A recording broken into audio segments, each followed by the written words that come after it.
অনুরোধ করে যুবক, প্লিজ যুবক, হৃদয়টাকে মেরে ফেলিও না। তুমি দেখো না, তোমার বয়স 22, 10 বছর বয়সে মা বলেছে স্কুলে যা, মাদ্রাসা যা, মানুষ হবি, ভবিষ্যৎ ভালো হবে। তুমি শোনোনি, ক্রিকেট, ফুটবল, সিনেমা, নাটক, কোথায় বিয়ে, কোথায় গায়ে হলুদ, গান বাজনা বাজিয়ে তোমার জীবন কাটাই দিছো। যুবক দেখো, 22 বছর বয়সে তুমি মূর্খ। তোমার পাশের বন্ধু পাইলট স্কুলে পড়ে, হ্যাঁ 10টা টিউশনই পড়ায়, 30,000 টাকাও কামায়। হ্যাঁ, তুমি যাকে বিয়ের প্রস্তাব দিচ্ছ কেউ রাজি নাই, ওর জন্য 5টা ঘর আসে, ওর মা বলছে এখনো ছোট, আরো পড়াশোনা করুক, আর তুমি বিয়ের জন্য হন্য হয়ে খুঁজতেছো। কোনো রিক্সাওয়ালা তোমাকে মেয়ে দিতে রাজি? তুমি দেখো 10 বছর 15 বছর বয়সে যদি মায়ের ওই কথা মেনে নিতা, তাহলে তুমি আজকে উপকৃত থাকতা। আমি জামশেদ মজুমদার 27 বছর বয়সে এসে তোমাকে বলছি তুমি গান বাজনা ছেড়ে দাও। ইনশাআল্লাহ 60 বছর পরে মারা গেলে, 30 বছর পরে মারা গেলে, 70 বছর পরে মারা গেলে ওই উপকৃত হবা। আর তা না হলে এই গান বাজনার সাথে তুমি তোমাকে ধ্বংস করে দিচ্ছ। যেদিন নিঃশ্বাস বন্ধ হয়ে যাবে সেদিন হলেও বুঝবা, বুঝতে তোমাকে হবেই। জমিনের উপরে বোঝো অথবা জমিনের নিচে বোঝো, বুঝতে তুমি হবে। শোনো, আল্লাহ কোনো কিছু বলেছে আর তুমি বুঝবা না, আহা হা, পার পাওয়া যাবে না। তবে তোমাকে বলি, যা করেছো করেছো, যা গান বাজনা শুনেছো শুনেছো, এবার আল্লাহকে ভয় করে সব ছেড়ে ইস্তেগফার করো, বলো আল্লাহ আমাকে ক্ষমা করেন, আমার এই 2 কানে গলিত সীসা ঢালিয়েন না ইয়া আল্লাহ। ছিলাম কিন্তু আমি উপলব্ধি করতে পারিনি, ইয়া আল্লাহ আজকে আমি উপলব্ধি করছি। আল্লাহ আমি আর কখনো বাদ্যযন্ত্র দিয়ে নিজেকে আনন্দিত করব না। এই হারাম যা আপনাকে রাগান্বিত করে, আমি আর কোনোদিন এই হারাম দিয়ে নিজেকে আনন্দিত করব না। আমি অনুরোধ করব, চিটাগং শহরে থাকি, বেশি দিন হয় না, তবে কারো বিয়ে হলে আর 2 দিনও ঘুম হয় না, এত পরিমাণ গান বাজনা বাজায়, আল্লাহি হৃদয় ভেঙে যায়। আল্লাহর কসম, কি দিয়ে বুঝে আপনাকে? মন চায় মারামারি করি, মন চায় গালাগালি করি, মন চায় ঝগড়া করি, মন চায় ওর বিয়ে ভেঙে দেই, মন চায় নিজে পুলিশের ওসি হয়ে ওদের সবগুলো বন্ধ করি, মন চায় রাজনৈতিক নেতা হয়ে লাঠিছোটা নিয়ে এদেরকে পিটানো শুরু করি, মন চায় আল্লাহর থেকে অনুমতি আসুক, ওহি বন্ধ হয়ে গেছে, মন চায় আল্লাহ তুমি ওহি পাঠাও, একটাকে গলায় পাড়া দেই কতক্ষণ। মন চায় নিজেকে যদি অনেক জ্ঞানী, অনেক কিছু হতাম, কোথাও গিয়ে যদি বলতাম গান বন্ধ করো, যদি বন্ধ করে দিত, যদি এমন কিছু হতাম, কত কিছু যে মন চায়। তোমার বিবাহ তুমি রামশ্যাম যদুমধুর মতো করে ফেলেছো। যুবক, তুমি কেন কবুল পড়ে বিয়ে পড়ো? আমার তো বুঝে আসে না। বাবা, আপনি কেন আপনার ছেলেকে কবুল পড়িয়ে বিয়ে দিচ্ছেন? আমার বুঝে আসে না। ভাই, আপনি কেন আপনার মেয়েকে কবুল পড়িয়ে বিয়ে দিচ্ছেন? আমার বুঝে আসে না। আপনার মেয়ে হলুদ কাপড় পরে, মাথার মধ্যে খোপা দেয়, 3 জনে এসে দুধ খাওয়ায়, 4 জনে কোলে নিয়ে নেয়, 6 জনে গান বাজায়, 10 জনে এসে হলুদ মাখে, শুধু বুঝি মৌলবি দিয়ে কবুল পড়ালে বুঝি মুসলিমের বিয়ে হয়? শুনুন, আপনার নবী মুহাম্মদুর রাসূলুল্লাহ সাল্লাল্লাহু আলাইহি ওয়াসাল্লাম কবুলের পদ্ধতি দিয়ে গেছেন, তাই কবুল পড়ায় মুসলমানের বিয়ে মনে করেন না। কিন্তু বাকি যেগুলো করেন এগুলো কার পদ্ধতি? কার? মিথ্যা কথা বলবেন না। হুজুর ডেকে খুতবা পড়ে কবুল পড়ে বিয়ে কার পদ্ধতি? আল্লাহ নবীর। এই গান কার পদ্ধতি? কেন করতেছেন? ওটা তো আপনার বিয়ের অংশ। বিয়ে না হলে তো বাজাতেন না। বিয়েকে কেন্দ্র করে যেমন কবুল বলছেন, বিয়েকে কেন্দ্র করে তো গানটা বাজাচ্ছেন। কয়জন নবীর উম্মত আপনি? আপনার নবীর নাম কি? আই এম আস্কিং ইউ, আপনার নবীর নাম কি? আমার নবীর নাম মুহাম্মদ রাসূলুল্লাহ সাল্লাল্লাহু আলাইহি ওয়াসাল্লাম। Who is the messenger of Allah for you? আপনার জন্য আল্লাহর নবী কে? কোন নবীর সুন্নাত পালন করলেন গান বাজিয়ে? আপনার জন্য আমার বিল্ডিংটা ভেঙে পড়বে, বলে রাখি ছাড়বো না। আল্লাহ তুমি আমার ভাইদেরকে হিদায়াত দাও ইয়া আল্লাহ, ছাড়বো না। এই যে ভূমিকম্প হলো আপনার গান বাজনা বাজানোর কারণে। মুহাম্মদ সাল্লাল্লাহু আলাইহি ওয়াসাল্লাম কি মিথ্যা কথা বলে? কারা কারা হাত তুলেন তো যে মুহাম্মদ সাল্লাল্লাহু আলাইহি ওয়াসাল্লাম জানে না, মুহাম্মদ সাল্লাল্লাহু আলাইহি ওয়াসাল্লাম জানে না, এরকম কারা কারা স্বীকার করে? আল্লাহ নবী বলেছে যখন বাদ্যযন্ত্র বেড়ে যাবে, গায়িকারা সম্মুখে এসে নাচবে, তুমি অপেক্ষা করো, পাহাড়গুলো কেঁপে উঠবে, পৃথিবীটা নড়ে উঠবে। জালজালা ইযা জুলজিলাতিল আরদু জিলজালাহা, যখন পৃথিবী প্রবল কম্পনে প্রকম্পিত হবে, ওয়া খরাজাতিল আরদু আসকালাহা, যখন এই মাটি তার ভিতরে যা আছে একদম লাথি মেরে বের করে দেবে, লাশ হোক আর যাই হোক, মাটি বলবে যে বের হও, বের হও আমার থেকে, বের হও, আমি তোর আর কাউকে রাখবো না। ওয়াকাল আল ইনসান, মানুষ বলবে মালাহা মালাহা, পৃথিবীটা কি হলো, এই মাটির কি হলো, কেন সে কবরগুলো লাশগুলো বের করে দিচ্ছে, কেন সে স্বর্ণ মতি হীরা মানিক্য বের করে দিচ্ছে, মালাহা এর কি হলো, কেন পাহাড় নড়ে উঠছে, কেন পাহাড় ভেঙে চূর্ণ বিচূর্ণ হয়ে যাচ্ছে? মানুষ বলবে মালাহা, পৃথিবীর কি হলো? বিআন্না রাব্বাকা আওহালাহা, পৃথিবী এটা করবে, বিআন্না রাব্বাক, কারণ তোমার প্রতিপালক আওহালাহা পৃথিবীকে আদেশ করেছে। আপনি গান শোনেন, আমি শুনি না, আপনি গান বাজান, আমি বাজাই না। যখন চিটাগং নড়ে উঠলো ভূমিকম্পে, আপনার বাড়ির সাথে আমার বাড়িটাও নড়ছে। বন্ধ করেন এই জুলুম আমাদের উপর। আল্লাহর দিকে তাকিয়ে বন্ধ করেন, আল্লাহর দিকে তাকিয়ে বন্ধ করেন। আপনার বাড়িটা যদি ভেঙে ফেলার ইচ্ছা, বুলডোজার ভেঙে ফেলেন, কেউ ধরবে? কেউ জিজ্ঞেস করবে আপনাকে? আপনি গান বাজনা শুনে ভাবে পৃথিবীতে বিপর্যয় নিয়ে আসতেছেন। ইত্তাকিল্লাহ হাক্কা তুকাতিহ, আল্লাহকে ভয় করুন যেভাবে ভয় করা উচিত। ইয়া শাবাব, আহলুল মুনাফিক, নামধারী কিছু মুসলমান, এদের ফাঁদে পা দিও না। তারা চায় তোমরা নেশায় মত্ত হয়ে তোমরা তোমাদের জীবনটাকে জাহান্নামে উজাড় করে দাও। তারা চায় তোমরা শয়তানের ফাঁদে পা দিয়ে তোমরা আল্লাহ দ্রোহিতা এবং রাসূল দ্রোহিতায় মেতে ওঠো। অথচ আল্লাহ চায় তোমরা সফলতার দিকে আসো, আল্লাহ চায় তোমরা আল্লাহর ক্ষমার দিকে আসো, তোমরা সফল হও, আল্লাহ চায়। আল্লাহ সুবহানাহু ওয়া তাআলা বলেন, ইয়া আইয়ুহাল্লাযীনা আমানু ইন্নামাল খামরু ওয়াল মাইসির ওয়াল আনসাব ওয়াল আজলাম রিজসুম মিন আমালিশ শাইতান ফাজতানিবুহু লাআল্লাকুম তুফলিহুন। হে তোমরা যারা ঈমান এনেছো, মদ, জুয়া, মূর্তি পূজার ব্যাধি ও ভাগ্য নির্ণয় গণকের কাছে যাওয়া শিরক, গণকের কাছে যাওয়া শিরক। ভাগ্য নির্ণয় করার শর্ত কেবল ঘৃণার বস্তু, শয়তানের কাজ, কাজেই তোমরা সেগুলো বর্জন করো। ফাজতানিবু, কাজেই তোমরা সেগুলো বর্জন করো। ইয়া শাবাব, হে মানুষ, তোমরা মদ, জুয়া, গান, বাজনা, ভাগ্য নির্ণয় করে এরকম জিনিস থেকে বেঁচে থাকো। আল্লাহ বলছেন যে রিজসুম মিন আমালিশ শায়তান, এগুলো শয়তানের কাজ, এগুলো ইবলিসের কাজ। ফাজতানিবু, আল্লাহ বলছে হে আমার বান্দারা, ফাজতানিবু, এগুলো থেকে বেঁচে থাকো। কেন? লাআল্লাকুম তুফলিহুন, যাতে তোমরা জিতে যাও, যাতে তোমরা সফল হও, যাতে তোমরা জান্নাতি হও, যাতে তোমরা ভয়াবহ আগুন থেকে বেঁচে যাও। জাহান্নামের আগুন কি? নাযাআতাল লিশশাওয়া, চামড়া খসে দেবে, এটা হচ্ছে জাহান্নামের আগুন। জাহান্নামের আগুন থেকে বাঁচার দরকার আছে না নাই? এইভাবে এলোমেলো চলাফেরায় শুক্রবারের নামাজে গিয়ে বাকি সব বাদ দিয়ে নামাজও পড়বো, শুধু খাবো। আরে বাস্তবতা এমন, এখনকার ঘুষখোররা বলে যে শুনেন 3 লাখের নিচে হবে না, আপনাকে বুঝতে পারতেছি না, জোরের টাইম চলে যাচ্ছে, দিলে দিন না দিলে যায় নামাজ যাই। বড় আশ্চর্য, বড় আশ্চর্য। আরে ভাই, নামাজ আল্লাহর সাথে অপরাধ, ক্ষমাকারী কে? জানা আল্লাহর সাথে অপরাধ, ক্ষমাকারী কে? মদ পান আল্লাহর সাথে অপরাধ, ক্ষমাকারী কে? কিন্তু যার থেকে ঘুষ নিছেন, এটা কি আল্লাহর হোক না মানুষের হোক? ক্ষমাকারী কে? মানুষ, আল্লাহ না। আল্লাহ ক্ষমা করবে না, আল্লাহ নিজের উপরে হারাম করে দিয়েছে এটা। আপনি যদি বলেন যে আমি 3 দিন ভাত খাবো না, পারবেন? এই ওয়াদার উপর থাকতে পারবেন? নাকি খিদের জ্বালা খেতেই হবে? আল্লাহ এতটাই ক্ষমতাবান, তিনি যদি বলেন যে আমি এটা করবো না, তিনি এটা না করে থাকতে পারেন। অনেকে বলে যে আল্লাহ চাইলে পুরুষেরটাকে মহিলা বানাইতে পারবে। আমরা বলি যে আল্লাহ চাইলে সবই পারবে, কিন্তু আল্লাহ এখানে বলেছে যে আমি চাইবই না এটা। আর আল্লাহ এত ক্ষমতাবান, আমি এটা করবো না বলে পৃথিবীর কেউ জোর করে ওনাকে করাইতে পারবে না। আমরা কথা বুঝতে পারছেন? এই জন্য মানুষের হক যে নিচ্ছেন আপনারা, আল্লাহ ক্ষমা করবে না। তো প্রশ্ন, আল্লাহ এত ক্ষমতাবান, আল্লাহ ক্ষমার মালিক না আল্লাহ?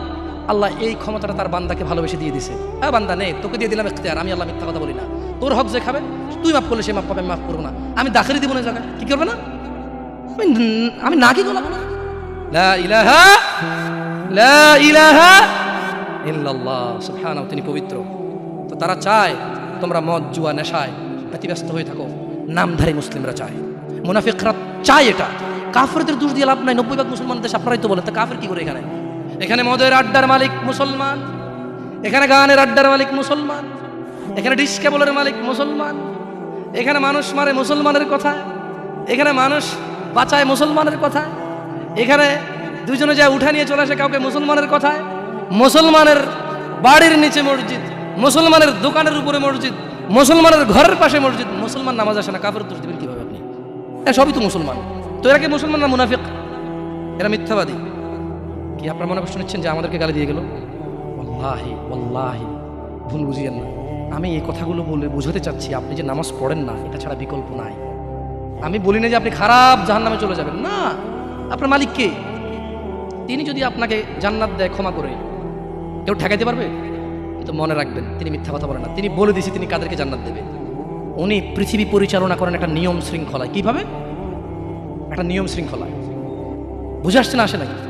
যাই হোক, ইবনে আব্বাস রাদিয়াল্লাহু আনহুমার বর্ণনায় রাসূল সাল্লাল্লাহু আলাইহি সাল্লাম বলেন, আল্লাহ তাআলা মদ, জুয়া, তবলা, সারেঙ্গি হারাম করেছেন।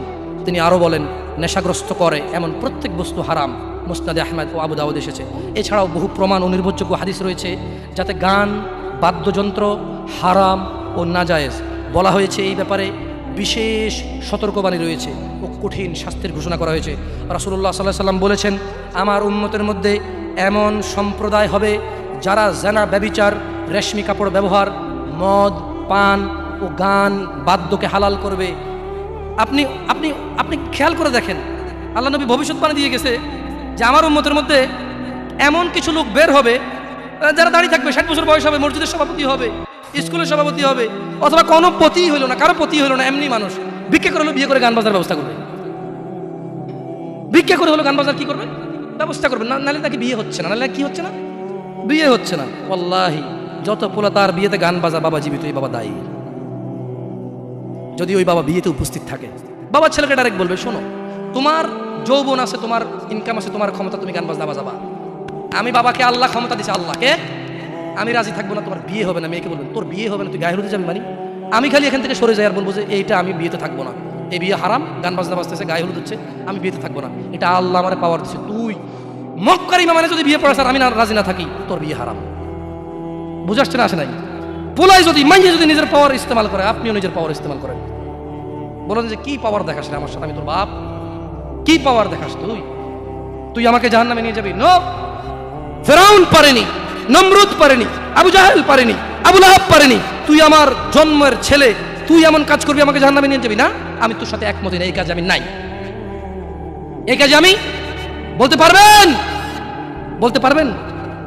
দেখুন, বলতে পারেন আর না পারেন, এখানে স্বীকৃতি দেন আর না দেন, বলা উচিত। যাই হোক, রাসূলুল্লাহ সাল্লাল্লাহু আলাইহি সাল্লাম বলেন, যে ব্যক্তি দুনিয়াতে মদ পান করবে যে ব্যক্তি দুনিয়াতে মদ পান করবে ও তওবা করবে না, সে আখিরাতে তা থেকে বঞ্চিত থাকবে। দেখুন দিনী ভাইয়েরা, জিনা ব্যভিচার এত পরিমাণ বেড়েছে। হে মুসলমান, হে মানুষ, মুনাফিকের ফাঁদে পা দিও না।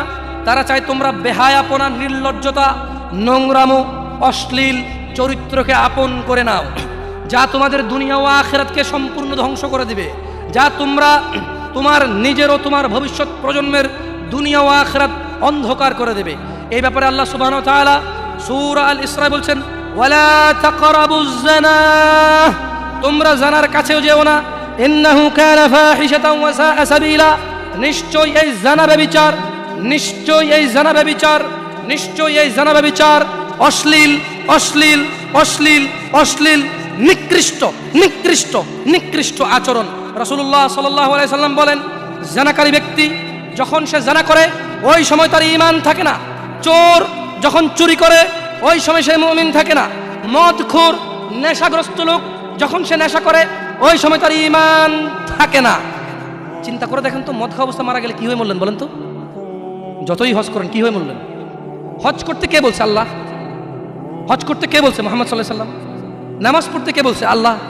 নামাজ পড়তে কে বলছে? মুহাম্মদ সাল্লাল্লাহু আলাইহি সাল্লাম। ওই একই মুহাম্মদ সাল্লাল্লাহু আলাইহি সাল্লাম বলছে, চোর চুরি করার সময়, মদখোর মদ খাওয়ার সময়, জানাকারী ব্যক্তি যতক্ষণ ওই মহিলার সাথে থাকে এর ঈমান কি? বলেন কতদিন বাঁচবেন? কে আছেন বলতে পারেন? আবারও পাইলাম না। আমি ভাবছি এতক্ষণ ওয়াজ শোনার পর একটু সাহস হবে, বলবো যে আমি এতদিন বাঁচবো। তো যে জানা করতে গেলেন তার মানে গ্যারান্টি আছে যে যা জানাটা না করে চলে আসবো, তারপরে মরবো তওবা করে, না? এরকমই তো কিছু নাকি? আল্লাহ আমাদেরকে বুঝার তৌফিক দান করুন। দেখুন দিনী ভাইয়েরা, আল্লাহ সুবহানাহু ওয়া তাআলা বলছে যে নিশ্চয়ই তোমাদের ধন সম্পদ ও তোমাদের ছেলে সন্তান তোমাদের জন্য পরীক্ষা এবং তোমাদের শত্রু।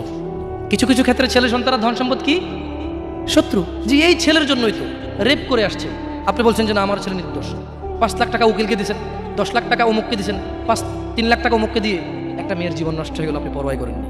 কার জন্য এটা করেছেন বলেন তো? আপনার নিজের জানা করার কারণে নাকি ছেলে? নিজের জন্য না ছেলের জন্য? হ্যাঁ, তো বলেন এই ছেলে কি শত্রু না মিত্র? এই ছেলের এই যে আপনি একটা অন্যায়কে সাপোর্ট করে গেলেন, যদি আল্লাহ আপনাকে জিজ্ঞেস করে আপনার বাচ্চা আছে, এই অন্যায়টা আপনি কার জন্য করছেন? কার জন্য? তাহলে এই ছেলেকে শত্রু না বন্ধু? এই জন্য দিনী ভাইয়েরা, আমি এতক্ষণ থেকে আপনাদেরকে কিছু নসিহত করেছি, আপনাদেরকে বলে রাখি, আপনি, শুধু আপনি না, এই পৃথিবীতে যত মানুষ আর জিন আছে সব যদি একসাথে হয়ে ফন্দি করে যুক্তিশলা পরামর্শ করে আল্লাহ দ্রোহিতা, আল্লাহ বিরোধী কাজ করে, আল্লাহর কিছুই যায়? জোরে বলেন তো, আল্লাহর কিছুই যায়? এই পুরো পৃথিবীর মানুষ এবং জিন সবাই যদি একসাথে কোনো গুনাহ না করে, শুধুই আল্লাহর অনুগত্য করে, আল্লাহর যেই ক্ষমতা, আল্লাহর যেই মহত্ব, কিছুই বাড়বে কিছুই বাড়াইতে, কিছুই কমাইতে পারবেন না। আপনাকে একটা কথা বলি, নিজেকে বেশি অপরাধী মনে করিয়েন না। আপনি এত ভালো আল্লাহ পেয়েছেন, আপনি এত ভালো রব পেয়েছেন। বনি ইসরায়েলের একজন লোক 99 জন লোককে হত্যা করলো। তারপর সে চিন্তা করলো আমার ভালো হওয়া উচিত, ক্ষমা পাওয়া উচিত, জাহান্নামের আগুন থেকে মুক্তি পাওয়া উচিত। বাবা আমি এই জাহান্নাম সহ্য করতে পারবো না, কিভাবে আমি জাহান্নাম থেকে বাঁচবো? তখন সে একজন জ্ঞানী লোকের খোঁজ নিল এবং জিজ্ঞেস করলো যে আমার কি ক্ষমা হবে? ওই লোকে বলল যে না না, তোমার তো ক্ষমা হবে না। একবার তারেও মেরে কতজন পূর্ণ করলো? কিন্তু তার হৃদয়ে যন্ত্রণা কমেনি। ওই যে একটা যন্ত্রণা, কি কাজ করলে আমি ক্ষমা পেয়ে যাব, কি এমন কাজ করলে আমি আল্লাহর আযাব থেকে রক্ষা পাবো। সে আল্লাহকে প্রচণ্ড ভয় পাচ্ছিল। অ্যাট দ্য সেম টাইম সে সিদ্ধান্ত নিয়েছিল যে সে আর হত্যাই করবে না, সে ভালো হয়ে যাবে, অন্যায় করবে না, সে অন্যায় করবে না। কিন্তু তার ভালো হওয়ার জন্য একটা গ্যারান্টি লাগবে যে কে আছে এমন যে আমাকে বলবে কি করলে আমাকে আল্লাহ ক্ষমা করে দেবে। ওই লোকটা যখন মারা যায় আল্লাহ তাকে জান্নাত দিয়েছে। কেন? সে ভালো হওয়ার ইচ্ছা পোষণ করেছে। আপনিও ভালো হওয়ার ইচ্ছা পোষণ করেন, করবেন তো ইনশাআল্লাহ। আর ভালো কখন হতে হবে? কালকে? কালকে কখন থেকে ভালো হতে হবে? না বিয়ের পরে। ভালো কখন থেকে হতে হবে? না চাকরির পরে। ভালো কখন থেকে হতে হবে? একটু দাঁড়িয়ে পাকার পরে, নাকি এখন থেকে? একটু নিজেকে প্রশ্ন করিয়েন, যখন বলবেন কালকে থেকে ভালো হয়ে যাব, মহা অন্যায় কথা। মানে আপনি নিশ্চিত গ্যারান্টি দিয়েছেন আপনি কালকে পর্যন্ত বাঁচবেন। এটা কত জঘন্যতম কথা না? আল্লাহ আমাদেরকে বোঝার তৌফিক দান করে দিন ভাইরা। একটা হাদিসে কুদসি শুনি চলে যাবেন ইনশাআল্লাহ তাআলা। বক্তা এসে গেছেন মাশাআল্লাহ আলাইহি। আল্লাহ ইয়াহফাযহু ওয়া ইয়াহফাযকুম। আল্লাহ সুবহানাহু ওয়া তাআলা ফেরেশতাদেরকে ডেকে বললেন। কাকে? কাকে ডেকে বললেন? ফেরেশতাকে। যে হে ফেরেশতারা, আমার কোনো বান্দা সে যদি গুনাহ করার ইচ্ছা করে, কি করার ইচ্ছা? তুমি লেখিও না।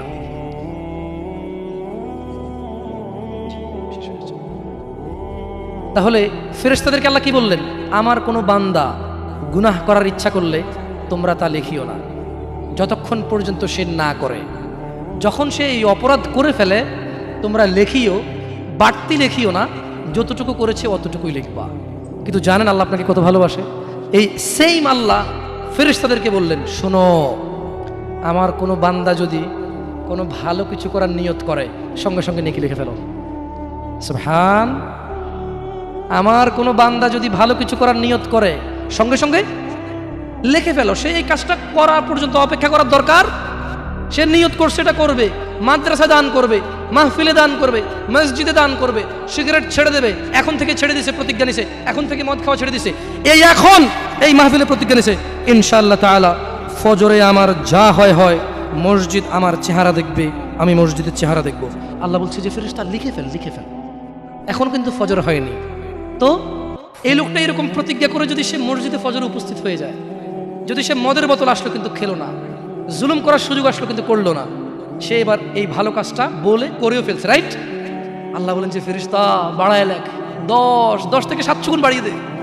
ইয়া আল্লাহ, ইয়া আল্লাহ, আমরা তো এতটা অপদার্থ হয়ে গেছি, এতটা নিমুখারাম নাফরমান হয়ে গেছি, ভালো কিছু করার নিয়ত করি না। কোনো হুজুর আসা ঠিক কিনা, সবাই ঠিক, তারপর শেষ, সব শেষ। না, আমাকে ঠিক বলতে হবে না, এখানে সবাইকে শুনে ঠিক বলতে হবে না, আপনি ঠিক হয়ে যান। আল্লাহ আমাদেরকে বোঝার তৌফিক দান করুন।